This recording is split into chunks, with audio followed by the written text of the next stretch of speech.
I'll give you mine. After a night of heavy drinking at the club social, my junior, who'd missed the last train, made this suggestion to me. To be honest, the proposal was tempting. I wanted it so bad I could taste it. She dangled it right in front of me. It would be impossible not to get excited. I lost all sense of reason to her offer. My name's John. I'm a junior in college, just your average guy, or at least that's what I pretend to be.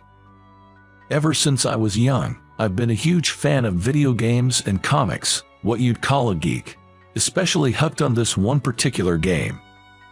I'm so into it that I even have its action figures on display. It's a famous RPG series abroad, and I've played all the way up to its 14th title. I particularly love the 7th title, to the point where I have every character's figure displayed on my shelves. But out of all, there's this one heroine, a graceful lady skilled in martial arts, who might as well be my first love. I'm head over heels for her. But my obsession means I've bought not only her figures but keychains, posters, and even a body pillow. To outsiders, I'm probably just another creepy geek. I'm definitely one. I know that. That's why I tried to blend in at college, making some friends, engaging in some social activities. I'm worried that I'll be suspected of being a geek if I don't join a circle and go home immediately. By the way, the main reason I'm so cautious about revealing my geeky side is because of a past experience where I was dumped and ostracized after being outed as a geek. John, you're such a geeky gamer. Get real. Those words from my ex-girlfriend still haunt me. Why does everyone think geeks can't face reality? I believe it's wonderful to appreciate and support what or who you love, even while acknowledging reality. But society can be tough on geeks, so I pretend to be just another college student. The club I joined is a fashion and craft club.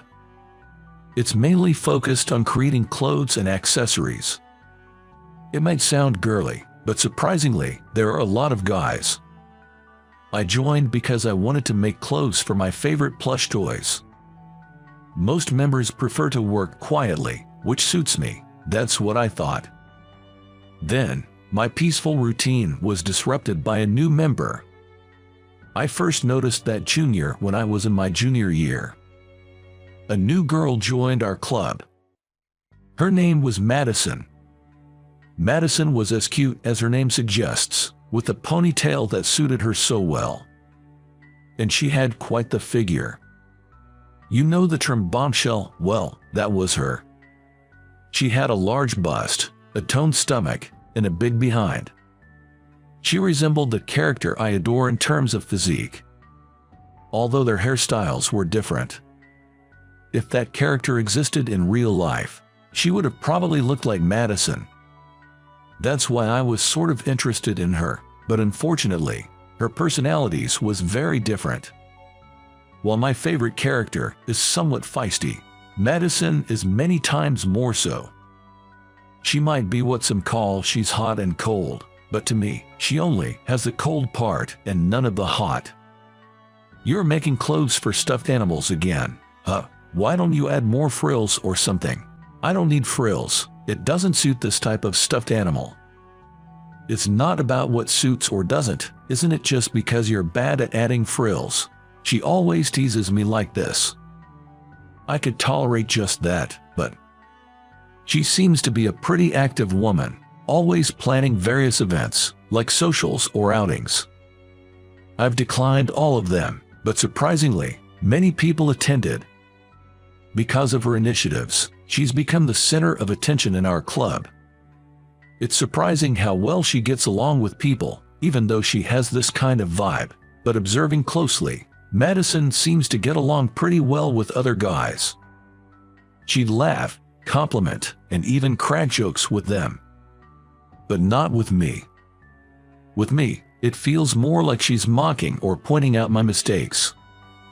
The way she acts around me is so different from others that I can't help but feel she dislikes me. If she didn't like me, I'd prefer she keep her distance, but she keeps getting involved. I especially tried to avoid their socials because I knew it would be even worse. You'll come to the next gathering, right? No, I'm not going to. It's close to your place and I've even counted you in for the reservation. Please come. She forced me on the spot with that. I was taken aback by this. If the reserved number of people don't show up, the restaurant's food will go to waste. It's a hassle for the restaurant staff, and the attendees were expecting me to come, so backing out now seemed almost impossible. Sighing, I reluctantly decided to attend the gathering. As expected, when I went to the gathering, I just sat at a corner table sipping on my drink, watching everyone else having a blast. Right in the middle of the yapping was Madison, and she looked somewhat endearing when she was caught up in the fun. But she's the polar opposite of the kind of character I like. I can't help but wish, maybe if she was a bit more demure. I guess that's why my ex-girlfriend used to tell me I'm out of touch with reality. But daydreams are just daydreams. I don't let them affect my real life. Lost in such self-justifying thoughts, time flew by, and I mean really flew. I had missed the last train. But it wasn't just me who missed it. It was Madison too. Turns out, the train connections to her house weren't great. She checked the schedule, thinking she had enough time, only to find out that there were no more trains. Oh man, I forgot about the transfer because this wasn't my usual station. Madison, well, she might seem all put together, but she has her moments of absent-mindedness. Every now and then, she makes silly mistakes. I've seen her mix up thread colors on her sewing machine, but missing the last train. That really hurts. Around this station, there aren't many hotels, and taking a cab to where there's one would certainly hurt the wallet. Also, I used to live in an apartment far from the university because the rent was cheaper. Meaning, around my place, Madison didn't have any friends, no one to take her in for the night. Hey, you live nearby, right? Can I crash at your place? Sure enough, Madison came up with that request. No way. And I immediately shut her down. I really don't want her finding out I'm a geek. Beyond that, letting a woman into my room makes me think twice. Not that I have any ulterior motives, but it's Madison we're talking about. If she, popular not just in our club, but all over the campus, spreads the word that he's head over heels for a video game character, my college life would be over. With no other option, I, who wasn't that drunk yet, tried to find a hotel with vacancies, but they were all booked. Why does it always happen like this? I thought, weighing my options. Do I risk exposing my geeky side and let her stay, or do I leave her be? Actually, there wasn't a choice. Madison is beautiful. And I can't just leave her out here, intoxicated as she is. If I did, I'd lose something fundamental about being human. I just couldn't do that to her. I'll let you stay, but don't go snooping around my room too much. Do you have some adult magazines or something? No, I don't. Joking like that, we began walking. Luckily, my place is really nearby, so even a tipsy Madison could make it there. I guess I've got no choice but to bite the bullet now. Reluctantly, I let Madison into my room. Every nook and cranny of my room is filled with action figures, merchandise, posters, and some slightly nasty wall art. Honestly, I wouldn't want to let any girl see this mess. It's pretty awkward. I thought about tidying up beforehand, but there's just too much stuff to hide, so I had to give up on that idea. I was certain Madison would mock me, saying things like, "You've got so many girl action figures. It's kinda creepy," or "Wow, so making outfits for plush toys was your hobby, huh?" But to my surprise, oh, is that T from the Final Fantasia series. By the way, this series is a game title, and T is my favorite character from it. Wait, you know it? I don't just know it, I absolutely love it. especially Final Fantasy VII. Oh my, you have the main character's action figure too. I adore this character. Madison's eyes were shining like I'd never seen before. Those eyes, they were definitely the eyes of a geek. I knew because I'm one of them too. And she seemed to be quite the hardcore fan. I missed out on that figure in the draw. I'm so jealous you have it. I just got lucky. The odds were really against me. Wait, Madison, you're a geek too. I was taken aback by the surprising side of her. She blushed and hesitated a bit. Yeah, I am. But you know, nobody around me plays games, and I can't really talk geek stuff with non-gamers, so I kept it to myself. It's nice to find someone with the same interests. Where did that usual cheeky Madison go? Seeing her slightly embarrassed smile was quite the contrast. I'm not into hot-cold personality, but there's something about that gap in personality. As I was lost in thought, Madison began looking around my room. This poster of T is so cute, and you have so many cool merchandise, but there's one thing that's a bit disappointing. She was excitedly looking around my room when suddenly, her eyes fixed on me with a stern look. Did I do something? I thought, tilting my head. Madison then pointed at my figure shelf with a snap. The way you've arranged these figures is so messy. We can't see the T in the back. To be called out for my figure layout was unexpected, and I was left dumbfounded. Truth be told, I don't really have a knack for displaying figures. I just kind of placed them there. I didn't expect Madison to critique it. You should use a stand to elevate them like this. Oh, really? Yes. It's such a waste when you have all these cute figures and they are not displayed properly. Madison pouted as she said this, and her expression looked so much like T's that I couldn't help but laugh. Why are you laughing? It's just, you kind of looked like T just now. Really? Yay. I love T because she's so cute, so that's a huge compliment. Madison's genuine excitement was quite adorable. I often wished she was like this all the time, but apparently, when she gets as excited as she was today, she tends to speak fast or gets carried away with the conversation, so she usually tries to control her tone. Actually, I've always thought the clothes you make for the plushies would look cute on a T plushie. I was being careful not to sound too geeky, but it ended up sounding harsh. I'm sorry. It seems she was trying to be considerate in her own way, and it wasn't that she disliked me. Knowing this put me at ease, and I felt we could become good friends from now on.